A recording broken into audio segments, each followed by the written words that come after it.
Happy morning, Miss Horizon.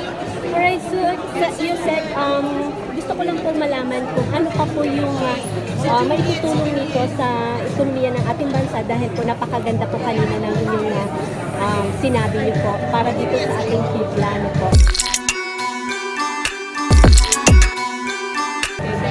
Well, unang-una po, masasabi ko na malaking tulong do sa ating ekonomiya, lalo na po yung ating program on handloom weaving, yung ating po mga natural dyes, yung ating pong pag-establish ng mga innovation hubs, mga yarn production center.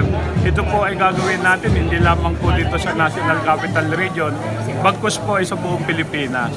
And so malaki po ang matutulong ito dahil mula po dun sa mga magsasaka na nagtatanim ng pinya, nagtatanim ng kawayan, nagtatanim po ng iba't ibang halaman na pwedeng pakinabangan yung kanilang mga fiber upang ito po ay mai-convert sa yarn at eventually po ay maging damit na isusuot po ng mga Pilipino ay nakakakita po tayo dito ng malaking potential sa pagninegosyo, sa pamumuhunan at makakatulong po ito sa ating ekonomiya, definitely sa ating ekonomiya. So pagka po itong lahat ay na-establish natin, as I said, yung whole value chain mula ho dun sa production hanggang sa processing and value adding ay matutulungan po natin. So kami po ay excited sa DOST Miss Horizon dahil nakikita po namin yung potential at yung maaaring maging impact nito sa ating bansa. Who are we wearing? I repeat, who are we wearing? Kung kayo po ay nakakapanood ng mga malalaking okasyon sa red carpet sa ibang bansa o maging sa mga ball ng mga sikat na network sa Pilipinas, lagi at lagi nang maririnig ang tanong na ito. Who are you wearing? O sino ang gumawa ng kasuotan mo? At lagi rin, ang nagiging sagot ay ang pangalan ng isang pamosong fashion designer. Hindi po may pagkakaila na karapat-dapat parangalan ng mga fashion designers, ngunit sa pagpaparangal na ito ay naisasantabi o kaya ay nalilimutan ang iba pang masasabi nating may akda sa isang likhang sining.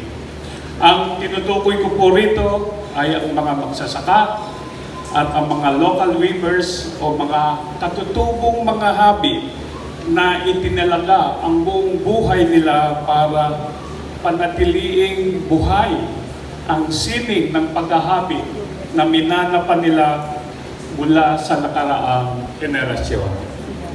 Ito ang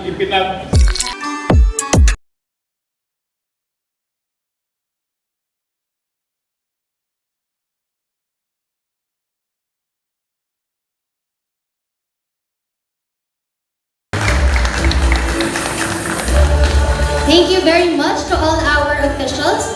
Now I'd like to call on Ms. Razo to give us a short message regarding the innovations and research from DOST will play a key role in developing solutions to these pressing issues which could benefit both our environment and our society. Signing this MOU reflects our commitment to combining our expertise and passion to make a real impact. With science and technology as our allies, we are dedicated to promoting sustainable practices and empowering communities. Thank you all for your support and dedication. Together, we can create a future where sustainability is at the heart of every government agency, unit, every school and organization, every business and community. Thank you for your leadership, DOST Secretary Renato Solidum Jr., DOST NCR Director Romuald Tresvalles, DOST NCR Assistant Director Bianca Canlas, and all the other committed and sustainable leaders in this area. Mabuhay po tayong lahat. And that is the Smart and Sustainable Communities Program.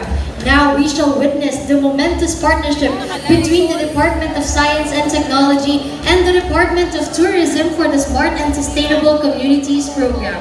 This partnership aims to foster collaboration in local tourism development by adopting smart and sustainable technologies to enhance and leverage the tourism industry.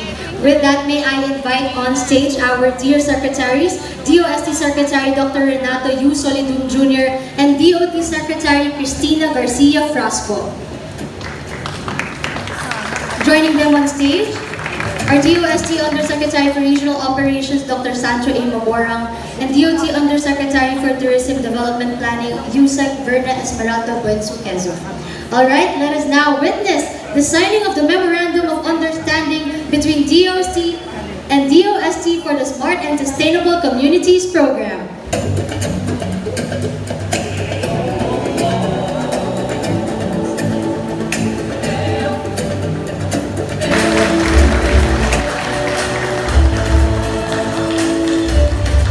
Thank you so much, DOST Secretary Dr. Renato U. Solidum Jr., DOT Secretary Cristina Garcia Frasco, DOST Undersecretary Dr. Sancho A. Maborang, and DOT Undersecretary Verna Esmeralda Buenso Quezon. Of its commitment to enhancing the halal industry, DOST has developed comprehensive training modules under the Halal Research Ecosystem for Development and Innovation, or Ready Tourism Project. This initiative is designed to support both the halal sector and the Philippine tourism industry, driving growth and ensuring high standards in halal food practices. As such, DOST is proud to officially turn over to DOT the halal training modules developed by DOST Region 11. Again, to lead the turnover ceremony, may I request our DOST Secretary Renato Solidum Jr. and DOT Secretary Cristina Garcia Frasco. They will also be joined by DOST Undersecretary for Regional Operations, Dr. Sancho A. Maborang, and DOT Undersecretary Verna Esmeralda C. Buenso Quezon. Joining them as well is Assistant Secretary Diana L. Ignacio.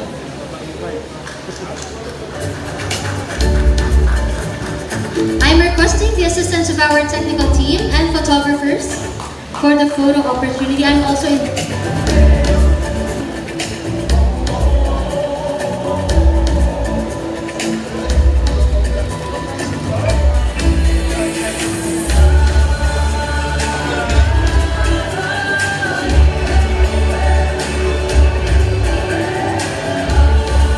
Secretary, and congratulations po dito sa naganap na pamanaagham sensya sa bawat habi at hibla.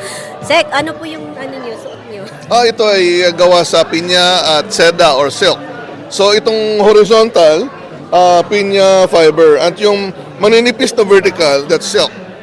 Sek, gaano po ba kahalaga na talagang dapat tangkilikin natin yung ating tela, lalo na po sa mga nasa ahensya ng ating gobyerno, mga opisyalis po natin? Maliban sa nakasaad sa batas, marami ang mga positibong parang gamit o objective ng paggamit ng mga tela mula sa Philippine Tropical Fabric. Tataas na yung ating awareness sa ating Philippine textiles kasi as I said, marami tayong kinakaharap na ngayon, hindi na lang availability yung kinakaharap natin, marami na rin tayong kalaban sa merkado. So all of this effort leads to us increasing the level of awareness, engagement, at para lahat-lahat tayo, di ba, we can recognize, para pag sa susunod na may nakita tayong tela, alaman lang natin kung Ilocano yun or galing Mindanao. So this is part of that continuing effort to advocate for Philippine. This year's iteration of Pamanaagham carries the theme Siyensya sa Bawat Habi at Hibla, which aims to transcend borders by promoting culture and integrating scientific advancements into traditional local practices in the textile weaving industry. So I am very eager to share some of our pocket activities for this two-day event. First up, we have our Techno Bazaar and exhibit located at the Casablanca, also here at Plaza San Luis Complex, wherein you can discover the latest textile innovations and new weaving products from our partner MSMEs. You also shouldn't miss our DOST-PTRI's Cat Habi Innovation Exhibit, PSE Sustainable Collection Exhibit featuring Sustainable World Act Now, and one of our sponsors for this event, The Body Shop Philippines. If you're interested to seek personalized insights, visit our roving S&T Consultancy Clinic, where you can engage directly with our experts and get professional advice regarding the textile industry. We also have a weaving workshop for kids tomorrow at 9 o'clock a.m. to 12 noon, and an insightful forum in the afternoon titled Telhanga, wherein the latest innovations in the textile industry will be explored. With these activities, it is our goal to amplify and preserve the rich heritage of traditional weaving while seamlessly integrating technological advancements. But of course, we want to bring these innovations closer to the people. Masasaksihan din natin mamaya ang mga obrang kasuotan sa ating fashion show titled Ang Pamanang Habi. Tampok ang mga disenyo at koleksyon ng DOST PTRI Cat Habi PTFs or Philippine Tropical Fabrics Reimagined at ang sustainable collection ng Partnerships for Sustainability Education. Wow, how much? Bungad pa lang eh.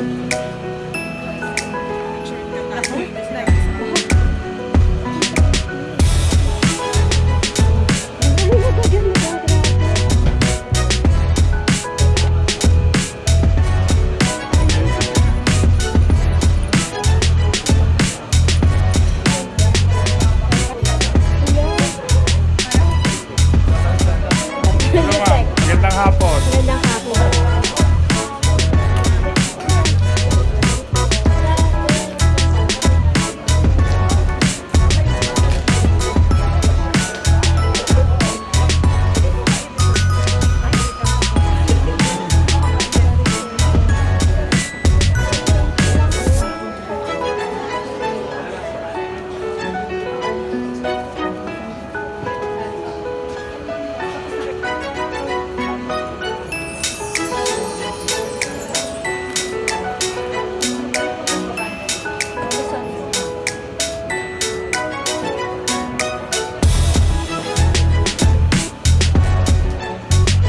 Paano to? Anong number niyo?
Creations of this visionary designer, Rose Ann Banglawa, the exquisite tapestry of tradition and innovation that she masterfully weaves, found respect for this time-honored craft. What distinguishes her is her unique vision of technical expertise.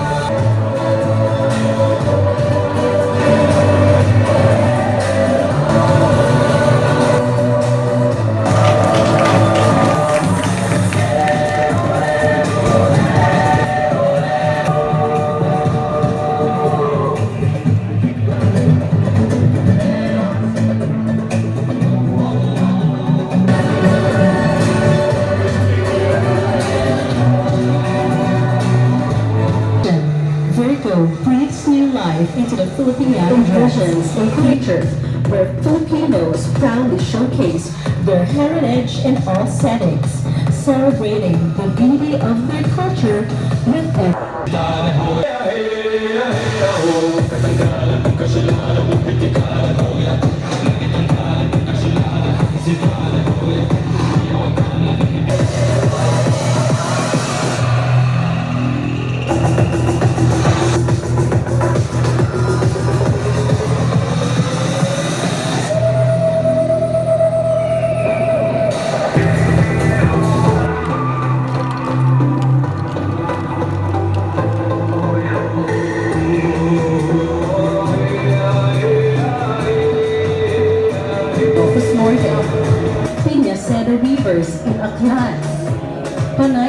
Panubok embroiderers in Camino Iloilo, Subane and Iranon beadwork and embroiderers in Pagadian, Zamboanga del Sur, Langkit weavers in Marawi, Lanao del Sur, and Seda or silk weavers.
Living treasure or manlilikha ng bayan, Magdalena Gamalay. This collection skillfully integrates Philippine tropical fabrics or PTFs.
Director Engineer Peters Valles for...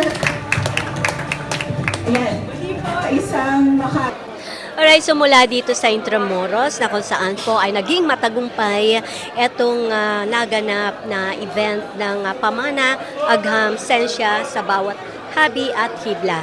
Pinakita rito kung gaano kahalaga yung ating Philippine textiles at papaano ito makatulong sa ekonomiya ng ating bansa. Kaya sana nga ay suportahan natin ito at ito ay sana matuloy-tuloy pa sa susunod na mga henerasyon at sana nga yung 100 million population sa ating bansa ay magkaroon ng support sa ating mga local products, ano po, kasi nga dahil dito ay dito magsisimula ating pag-unlad at nabanggit rin ni Secretary Renato Solidum na kung saan ay yung kung maaari maging negosyante rin po tayo. Sana tangkilikin natin ang sensya at teknolohiya. Muli ang inyong lingkod, Miss Horizon Chaser. Happy morning! Sir, sa next Olympic po natin, ano yung pagbabago na talagang Yan po ang ating dapat tinangkilik. Yung gustong magpuntahan niyang golf dayan, sir, malaking magagawa sa ekonomiya natin, parang ganyan. So marami mabibigyan ng trabaho. Bukod dun sa makilala na tayo. At napakadaling itanim at mabilis para sa mga gusto po na magkaroon ng ganitong klaseng negosyo na sa Happy Morning Show! Lagi kayong makinig. Nandun tayo lahat sa Happy Morning Show. Magandang umaga sa iyo, Miss Horizon, at sa iyong mga taga-subaybay at sa ating mga kasama. Morning, Miss Horizon. So, ako po ay gumagawa ng research patungkol sa ating ekonomiya, patungkol sa kahirapan sa ating bansa, at patungkol sa turismo ng ating Happy morning, Miss Horizon. Maraming salamat po. So, ako po si Manuel Hernandez. So, ang research ko po ay about sa mga garapata po. Pinag-aaralan po natin kung paano sila nabubuhay despite na kumakain sila ng mga toxic substance, katulad ng mga iron na nasa dugo at kung paano sila nabubuhay kahit i-treat sila natin ng mga chemical. And ultimo yung panukat, kompleto. At para mabuhay tayo ng marangal, magkaroon ng dignidad, ang gaganda na sinabi niya. So ngayon, well, happy morning! Muli ang inyong lingkod, Miss Horizon Chaser. Sino pa pong kailangan na magbigay dapat ng tulong ngayon dito sa Angono Rizal? Miss Horizon. Happy morning, Miss Horizon. Director, yung di ba po nakatutok tayo ngayon sa kalusugan, sa tamang pagkain. Sang-ayon po ba kayo rito? At ano po ang maipapayo niyo sa ating mga LGUs, government o mamamayang Pilipino? Last na sir, personal. Kayo rin po ba ay health conscious? Sa mental health po, kasi marami po mga doctors, marami po mga professionals, pero may problema sa mental health, di ba po? And hindi rin sila naging productive. O may nakukulungan na doctor, ay may nakukulong na lawyer, di ba po? Dahil may mga behavior na hindi po kayang pigilan. So, ano po yung ating pag-aaral dyan? Alright, so naging matagumpay ang annual scientific meeting. Sir, ano po yung talagang buod nito at tinutukoy natin para sa ating itong tema ninyo, Pilipino Wikang Mapagpalaya, and yung buwan ng Wikang Pambansa 2024, kanino po dapat talaga ito na maipatungkol at ano po ang masasabi natin doon sa gumagamit po ngayon ng wikang banyaga, lalo na po sa sensya at teknolohiya. Sandali. Ano masasabi natin? 1 kilometro ang tanong at isang simetri ang sagot. Dali lang. Kung ano lang po. Sige. Gutay-gutayin mo, Day. Alright, para tuloy-tuloy lang. Sige po, edit na lang natin. Okay, una, ano? Ang cute niyo pala, sir. Ay, cute talaga ako. Kasi tanong mo, isang taong 2 semestre ang sagot. Para natapos na kasi. Alright, sir. Okay, joke lang ako. Okay lang po. Masaya nga po eh. Oh, Ang isa, saya unahin. niyo po. Okay. Doon. Hi, happy morning! Muli ang inyong lingkod, Miss Si Dr. Renato. Kasi na walang iba ka babae. Happy morning to all! Happy morning, Miss Horizon. Please visit the Cheongdam restaurant. Thank you for coming. Friend, happy morning! So, narin ako sa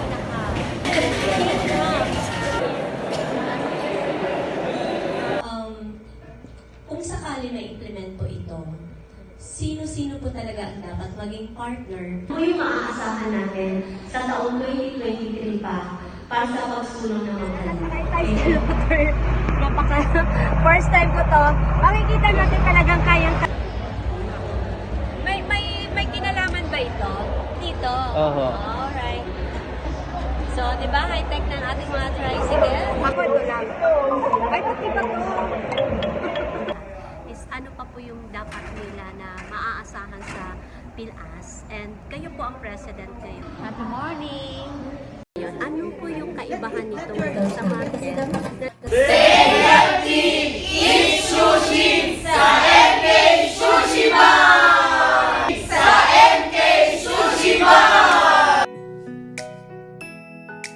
Sabi nila, masama daw magkape. Pero bakit marami pa rin ang nagkakape ng healthy blend? Herbal coffee sa Health and Sight Wellness. Ito yung kanilang bagong opisina dito sa Triumph, Quezon City.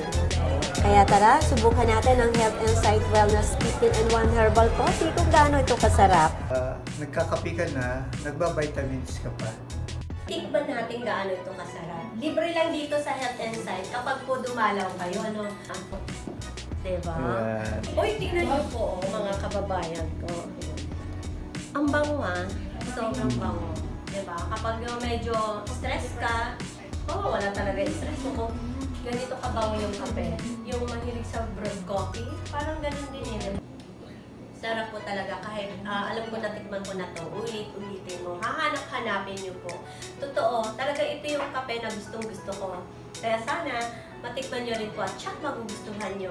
Happy morning! So, lumipat na po kasi ang Health and Sight Wellness. Dati po doon sila sa Mother Ignacia dahil syempre, dahil napakasarap ng kape at mahusay ang mga produkto, natural lamang na umuunlad po ang isang company. Ayan, so dito na tayo, napakagandang kumpanya ngayon ng Health and Sight Wellness.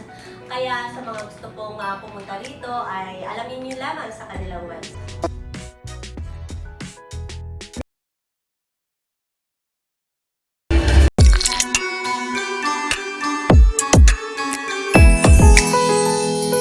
Alright, happy morning! So, meron na naman po tayong on the spot na may interview dito sa Health and Sight Wellness.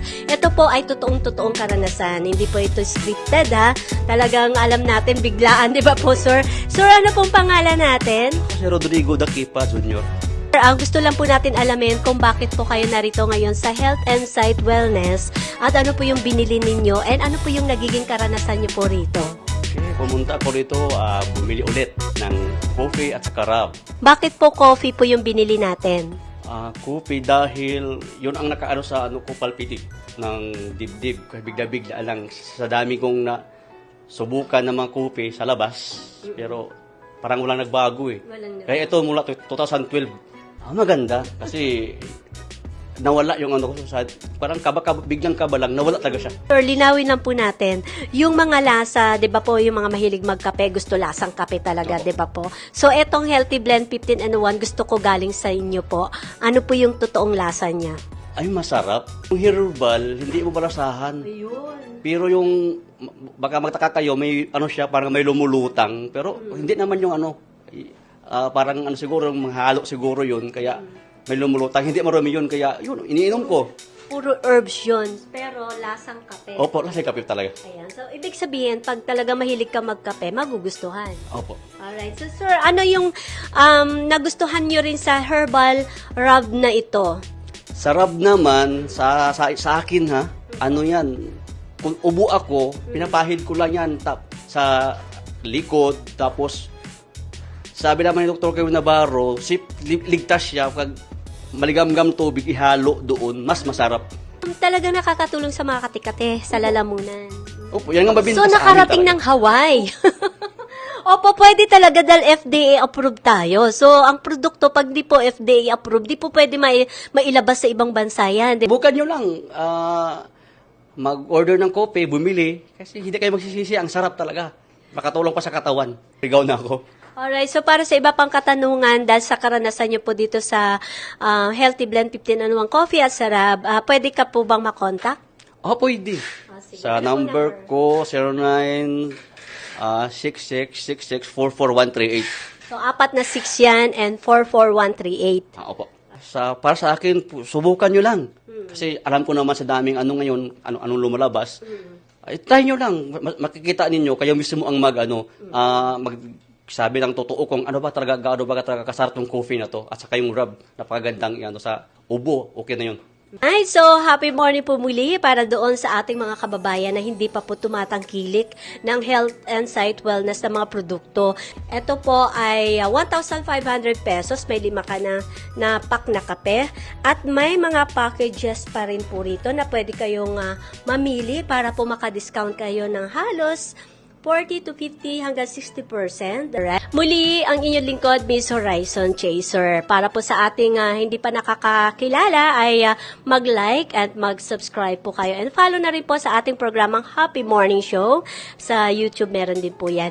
At alam natin na ang Happy Morning ay lagi pong makatotohanan din ng ating mga balita hinggil sa siyensya, teknolohiya, lifestyle, at syempre po, ang mga basta nakakabuti para po ay bumuti ang ating buhay. Muli, magpapaalam po tayo at huwag kalimutan, itry ang ating mga produkto mula dito sa Health and Sight Wellness.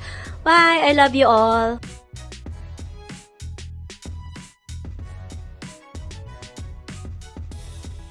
Nagkakape ka na, nagbabitamins ka pa.